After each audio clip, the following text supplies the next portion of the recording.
Gadget युजरमा अब रिमोटमै display भएको एकदमै सस्तो रेटमा K200 म्याक्स ड्रोन चाहिँ ल्याइसकेका छौँ। एकदमै बवाल छ है। तपाईको रिमोटमै 4.5 इन्ची डिस्प्ले भएको मोबाइल पनि रिमोटमै राख्न मिल्ने, मजाले कन्ट्रोल गर्न पनि एकदमै सजिलो छ। तपाईलाई देख्न सक्नुहुन्छ एकदम बवाल छ तपाईको यो रिमोट। यसमा रिमोटमा डिस्प्ले पनि एकदम क्यामेरा क्वालिटी पनि दामी छ है।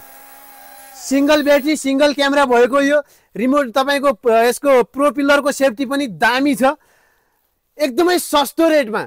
तपाईले यसमा के पाउनुहुन्छ भने एक्स्ट्रा प्रो पिलर पाउनुहुन्छ, अनि यो टाइप सी डाटा केबल पाउनुभयो, चार्जर, अनि एउटा यो चाहिँ रिमोटमै यसमा तपाईले मेमोरी कार्ड पनि पाउनुहुन्छ है। एउटा मेमोरी कार्ड छ, यसको लागि तपाईले फोटो भिडियो खिचेर यो कार्ड रिडर पनि यसमै छ। यबाट डाटा तपाईले फोटो भिडियो तान्न सक्नुहुन्छ भने एउटा दामी खालको यो ब्याग पनि पाउनुहुन्छ, क्यारी गर्ने ब्याग पनि यसमै छ। एकदम बब्बाल खालको यो ड्रोन चाहिँ 4.5 इन्ची यो डिस्प्ले भएको यो रिमोटमै डिस्प्ले भएको यो ड्रोन हजुरलाई चाहिन्छ भने स्क्रिनमा दिएको नम्बरमा कन्ट्याक्ट गर्नु होला। नेपालभरि डेलिभरीको व्यवस्था छ। तपाईलाई रिसेलको लागि चाहिन्छ भने पनि तपाईले होलसेलमा नि पाउनुहुन्छ सामान चाहिँ। छिटो अर्डर गर्नु होला। स्क्रिनमा दिएको नम्बरमा कन्ट्याक्ट गर्नुहोस् र तपाई स्टोरमै आउन चाहनुहुन्छ भने हामीले पिन गरेर राखेको भिडियो हेर्नु होला। हस्, धन्यवाद।